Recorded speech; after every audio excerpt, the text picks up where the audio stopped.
Colorado is well known for its beautiful natural scenery, beer culture, and extreme altitude. The state of Colorado was the first to allow recreational marijuana usage and is home to the world's first rodeo. Colorado is also well known for its historic western towns, ski resorts, and natural beauty. National Geographic even recognized Boulder, Colorado as the happiest city in the US. One news outlet stated, "If happiness is a state of mind, then Boulder is its capital." But Colorado has a dark, disturbing history. The Colorado Bureau of Investigation's cold case files are littered with the names and photos of missing and murdered children. By far the most famous of these murders is that of JonBenet Ramsey in 1996. Bad Things has covered the JonBenet Ramsey case extensively on this channel, so please check out our videos on the case.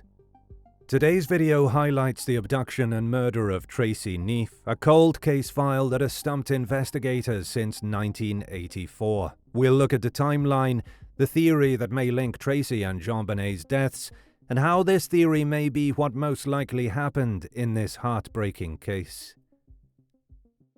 Tracy Neef, a 6-year-old girl, was 10 minutes late for school on Friday, March 16, 1984. Gary Neef, her father, recalled how the day began like any other school day. Tracy had watched some early morning cartoons while her mother Susan finished her paper delivery route.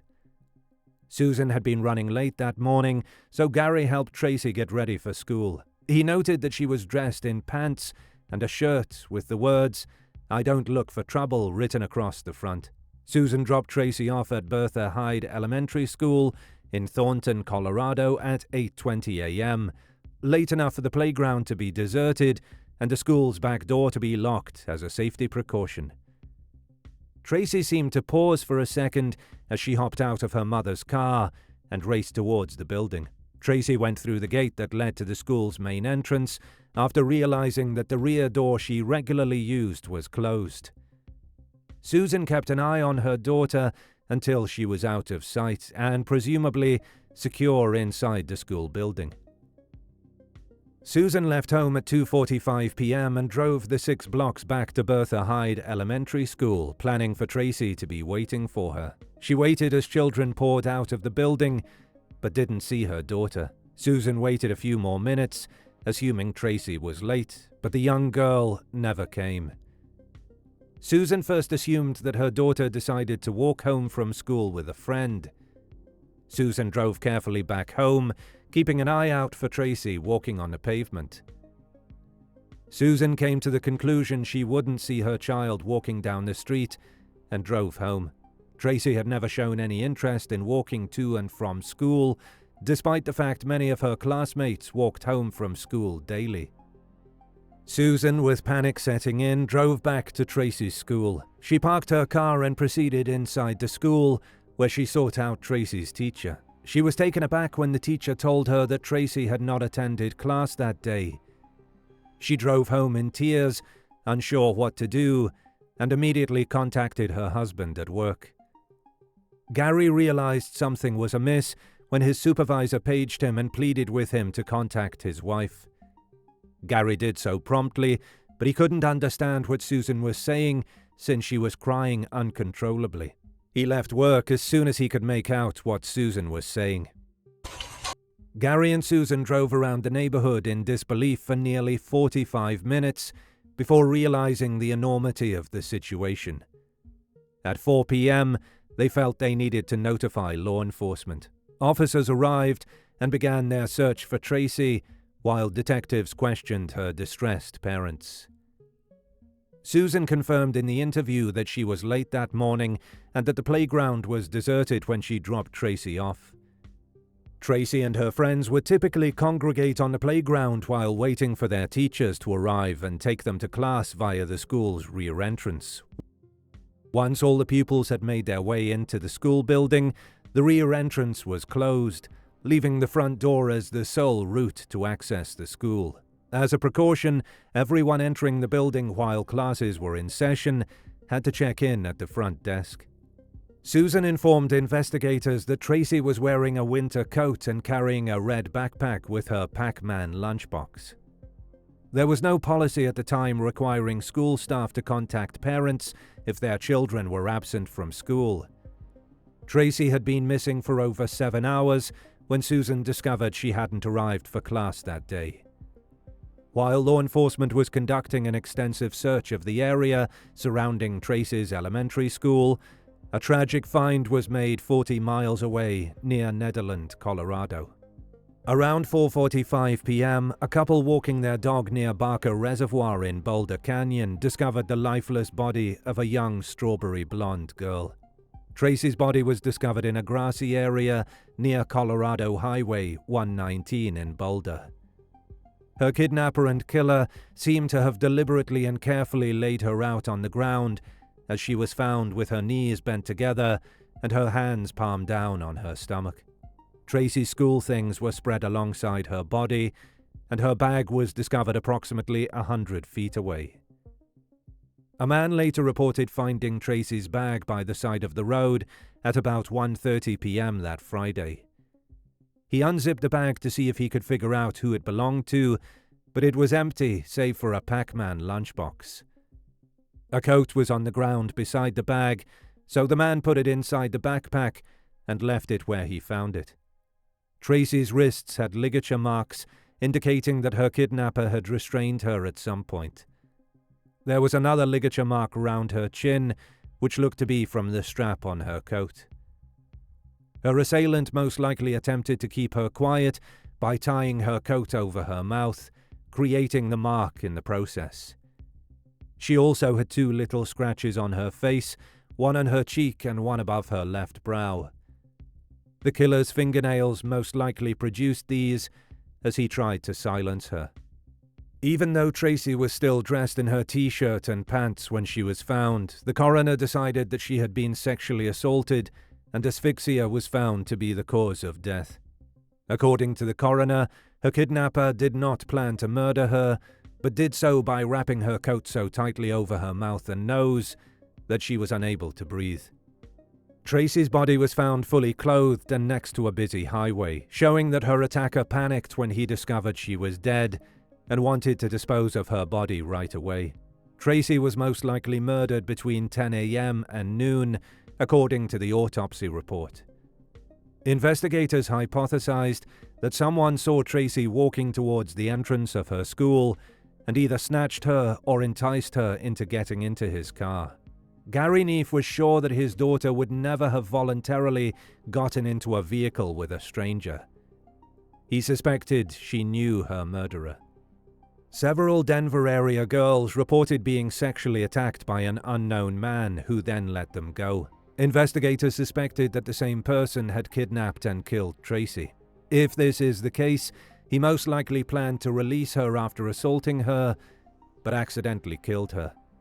As no one saw Tracy get into a car with anybody, detectives had no description of her assailant. They generated a computerized record of every man in the region convicted of a sex crime since 1979 to serve as a starting point in finding the murderer. Astonishingly, this list had almost 5,000 names. They managed to reduce the list to 400 men, but this number was still an unbelievable number of possible suspects. Despite developing a few people of interest, they could never connect any of them to Tracy's death. Officials said they had ruled out any school personnel and members of Tracy's family as possible suspects. They begged the public to come forward with any information that may help them find Tracy's killer, but tips dried up, and investigators exhausted all possible leads. Suddenly, the investigation came to a halt and became cold.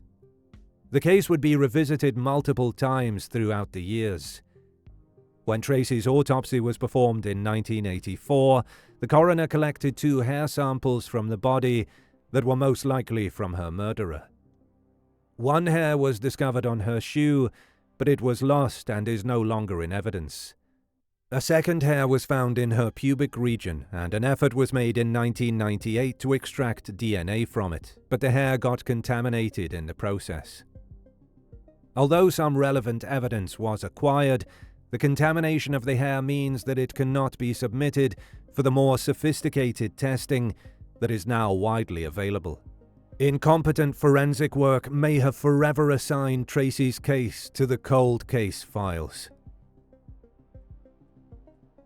James Benish, a retired detective, believes that Tracy Neef's murder in 1984 is related to the murders of Lacey Ruff in 1993 and JonBenet Ramsey in 1996. All of the girls, aged 4 to 7, had been abducted and murdered in a similar manner. Benish established a cold case squad to investigate the Neef murder in 1993 and discovered the names of two brothers, Todd and Aaron Schonlau, who both lived in Thornton. Through relentless investigation work, Benish found out that 5 years after Tracy's murder, Aaron Schonlau, who lived 2 blocks away from Neef's home, was accused and convicted of sexually abusing a child. While investigating the Schonlau brothers, Benish got a disturbing phone call that put the wheels in motion for his theory. Lacey Ruff ventured out of her family's tent on Anini Beach on July 27, 1993, after her family was forced to live there after their home was destroyed by Hurricane Iniki the previous year. The police and volunteers promptly organized a search party to find her. Early the following morning, a firefighter discovered her underwear near the water's edge, and her father, Timothy Woolsey, swam out to sea to try to find her. He said he discovered her around 40 feet underwater and dragged her lifeless body back to land. After an autopsy, the coroner reported that Lacey had been sexually abused and then drowned in the ocean. Todd phoned the police when news broke that Lacey's father had found her body, claiming Aaron had abducted, sexually abused, and murdered her. When Benish discovered that Aaron and Todd Schonlau had moved to Kauai around a week before Lacey's death, his theory started to make more sense, but his sights weren't on Aaron. Benish met with the woman who Aaron had assaulted when he was in Thornton, and she said that someone else in the Schonlau family assaulted her. Benish thinks Aaron's murder conviction may now be called into question, and he fears that the actual perpetrator of the Ruff murder, Todd, may also be implicated in the deaths of Tracy Neef and JonBenet Ramsey. The Schonlau family lived near Tracy in Thornton when she was kidnapped and killed in 1984, and also lived near Lacey in Kauai when she was murdered in 1993. It's unclear where they lived when JonBenet died in December 1996, but there are records of Todd being jailed in May of the same year for assault and domestic abuse in a county bordering Boulder, Colorado.